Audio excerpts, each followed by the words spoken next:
This channel does not promote any violent, harmful, or illegal activities. All content provided by this channel is meant for an educational purpose only.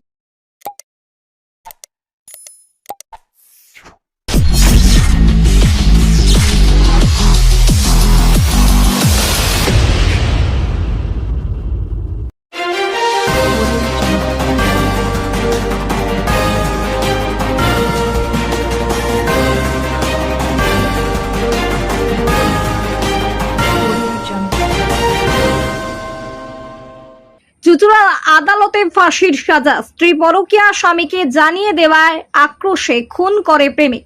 দুই যুবককে ধারালো অস্ত্র দিয়ে কোপ, একজন বেঁচে গেলেও অন্যজনের মৃত্যু। 11/7/2019 সালের ঘটনা।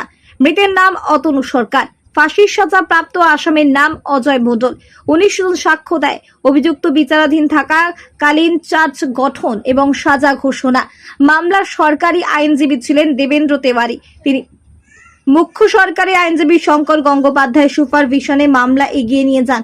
চুঁচুড়া আদালতের প্রথম দায়রা বিচারক রিন্টু সুর গতকাল অভিযুক্তকে দোষী সাব্যস্ত করেন। আজ ফাঁসির সাজা ঘোষণা করেন। শঙ্কর গঙ্গোপাধ্যায় জানান, এক বিবাহিত মহিলার সঙ্গে চুঁচুড়া আনন্দমঠ এলাকার যুবকের প্রেমের সম্পর্ক ছিল। সেই বিষয়টি মহিলার স্বামীকে জানিয়ে দেয় চুঁচুড়া ঝিলপাড়ের বাসিন্দা অতনু সরকার ও সুরজিৎ মাল। সেই আক্রোশে ঘটনার দিন গভীর রাতে ওই দুই যুবককে ধারালো অস্ত্র দিয়ে কোপ মারে অভিযুক্ত। পরে কলকাতার বেসরকারি হাসপাতালে মৃত্যু হয়। চুঁচুড়া থেকে আদির রিপোর্ট, আমার কলকাতা নিউজ।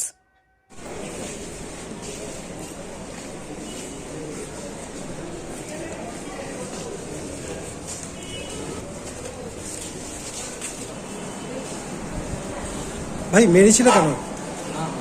হ্যাঁ, কি ঘটেছিল সেদিন? আমি কি জানি না, আমাকে মিথ্যা মামলা ফাঁসানো হয়েছে।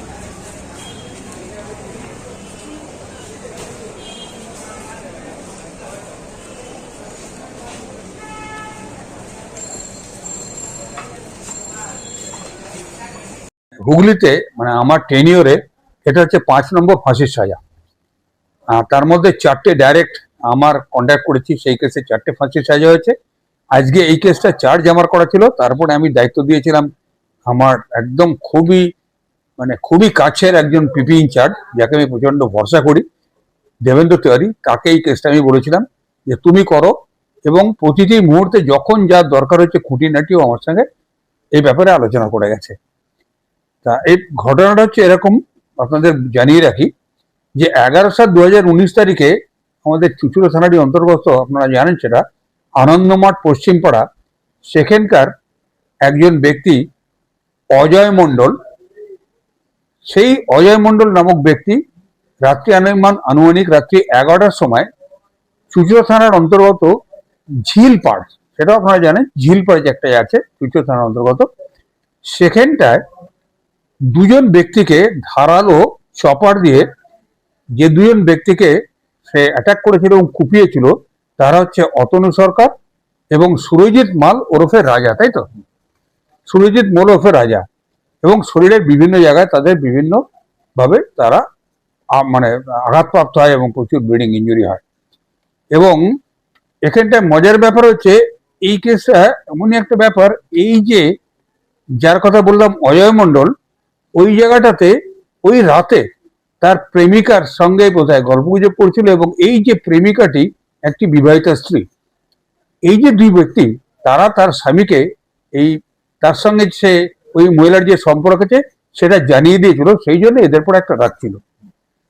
এবং সেই জন্যে সেদিনকে রাত্রে যখন ওরা ওরকম বসে রয়েছে, ওরা যখন বলেছিল এখানে এত রাত্রে কেন বসে রয়েছে, না ওটা না, মানে হাজবেন্ডকে জানিয়ে, সরি, ওই রাত্রে যখন ওরা যখন হাজবেন্ডকে জানিয়ে যে এখানে ওরা বসে রয়েছে, ওরা যখন ফিরছিল তখন ওই দুজন ব্যক্তিকে উনি অ্যাটাক করে মারে। এই দুজন ইনজিওর্ডকে নিয়েই স্থানীয় লোকরা তারা চুঁচুড়ো হাসপাতালে যায়। চুঁচুড়ো হাসপাতালে যাওয়ার পরে ওই সুরজিৎ, যার নাম সুরজিৎ ছিল অর্থাৎ রাজা, তাকে এই চুঁচুড়ো হাসপাতালে রাখা যায়। কিন্তু আরেকজন যিনি মারা গেলেন অতনু সরকার, তার গভীর ক্ষত ছিল, তার খুব ক্রাইসিস ছিল, এবং সেই জন্য তাকে RN টাগোর হাসপাতালে নিয়ে যাওয়া হয় ওই একই দিনে। এবার মজার ব্যাপার হচ্ছে যে এই ঘটনাটা তো 11/7 তারিখে রাত্রে হলো।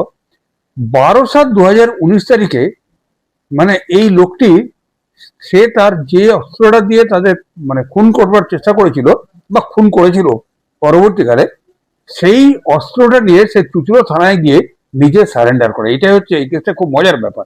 তারপরের দিনই অর্থাৎ 12 তারিখে। এবার যেটা বলছিলাম যে যেহেতু ওই অতনু সরকারের জখমটা খুব গভীর ছিল, তাকে পাঠিয়ে দেওয়া হলো RN টাগোর হসপিটালে। কিন্তু সেখানে সেই এবং যখন মামলাটা শুরু হয়েছিল, এই মামলাটা যখন এফআইআরটা লঞ্চ করেছিল কে এফআইআর মেকার, রজত সরকার তার দাদা, হ্যাঁ এই অতনু সরকারের দাদা রজত সরকার, সে এফআইআরটা লঞ্চ করেছিল যখন, তখন কিন্তু অতনু সরকার বেঁচে ছিল। সেই জন্য তখন 302 সেকশনটা আসেনি। তখন মামলাটা শুরু হয়েছিল 341, 323, 307, আর মামলাটা হয়েছিল Chinsurah PS case number 183 dated 12/7/2019 এবং ধারা ছিল 341, 326, 307। কিন্তু পরবর্তীকালে 16/7 তারিখে ওই RN টাগোরে এই অতনু সরকার যখন মারা গেল ওই ইঞ্জুরির জন্য, তখন এই মামলাটায় 302 ধারা সেখানে সংযুক্ত হলো এবং তারপরে এই মামলাটা চার্জশিট হয়ে গেল এবং চার্জশিট হয়ে যাওয়ার পরে মামলাটা বিচারের জন্য গেল প্রথম দায়রা আদালতে এবং 21/1/2022 তারিখে আমি আদালতের কাছে নিবেদন করেছিলাম যে তাদের বিরুদ্ধে 307 এবং 302 এই দুই ধারা মতে ইয়ে করবার জন্যে, চার্জ ফ্রেম করবার জন্যে, এবং সেই মতো তাদের বিরুদ্ধে চার্জ হয়েছিল এবং বিচার প্রক্রিয়া শেষ হওয়ার পরে খুব দ্রুততার সঙ্গে বিচার প্রক্রিয়া শেষ করে গতকাল মানে চুচুড়া প্রথম দায়রা আদালত মহামান্য বিচারপতি রিন্টু সুর তিনি কালকে এই আসামিকে দোষী সাব্যস্ত করেছিলেন। প্রসঙ্গত বলে রাখি, এই আসামির কিন্তু কাস্টডি ট্রায়াল হচ্ছে, অর্থাৎ কোনোদিনও সে বেল পায়নি। এখানে আমি যতদিন ছিলাম তাকে বেল পেতে দিইনি, কিন্তু পরবর্তীকালে হাইকোর্টেও সে চেষ্টা করেছিল, সেখানেও বেল পায়নি এবং পরবর্তীকালে দেবেন্দ্র তিওয়ারি ট্রায়াল স্টেজেও যখন বেল পিটিশন করেছিল তখনও কিন্তু সে বেল পেতে দেয়নি, ট্রায়াল স্টেজে করেছিল তো। সুতরাং তাকে বেল কিন্তু সে পায়নি। সে 4বার হাইকোর্টে গেছে, 4বার হাইকোর্টে গেছে, হাইকোর্টেও। তার মানে এই মামলাটার এতটাই জঘন্যতম মামলা যে হাইকোর্টও 4বার তার বেল তার মঞ্জুর করেনি। তাই যাই হোক, কালকে দোষী সাব্যস্ত করেছিল আর আজকে তার সাজা শোনানো হলো।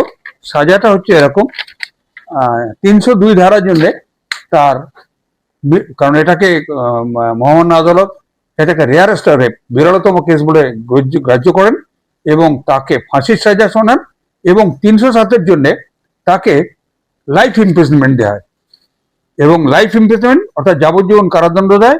সেটা হচ্ছে 307 খুনের চেষ্টার জন্য, কারণ আরেকজন ছিল কিন্তু তাকেও খুনের চেষ্টা করা হয়েছিল এবং সেই তাকে লাইফ ইমপ্রিজনমেন্ট দেয় এবং তার সঙ্গে ফাইন দেয় 10,000, অনাদায়ে আরো 2 মাসের কারাদণ্ডে দণ্ডিত করে। তা আমি এই মামলায় খুব খুশি এবং আমি খুব খুশি আমার এই কলিগ দেবেন্দ্র তিওয়ারির প্রতি, কারণ ও খুব আমি যে ওকে এটাই দায়িত্ব দিয়েছিলাম সেটার সে কনফিডেন্সটাও রাখতে পেরেছে। I am very thankful to him. আমাদের ডিস্ট্রিক্ট পিপি মহামান্য শঙ্কর গাঙ্গুলি মহাশয় চার্জ ফ্রেম করার পর ট্রায়ালের জন্য এই কেসটা আমাকে দেন এবং যথারীতি এই কেসে 22 জন সাক্ষী ছিল। 22 জন সাক্ষীর মধ্যে আমি 19 জনকে এক্সামিন করি, ইনক্লুডিং ডাক্তার, এবং যথারীতি কেসটা প্রমাণিত করতে পারি। মাঝে মধ্যে যে সুবিধে অসুবিধের মধ্যে আমি আমাদের অভিভাবক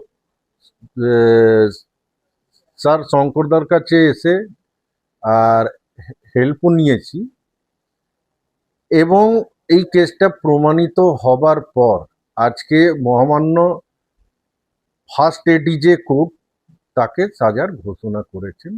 302-এ মৃত্যুদণ্ড এবং 307-এ যাবজ্জীবন এবং 10,000 টাকা ফাইন, অনাদায়ে 2 মাস আরও রিগ্রিয়াস ইমপ্রিজনমেন্ট।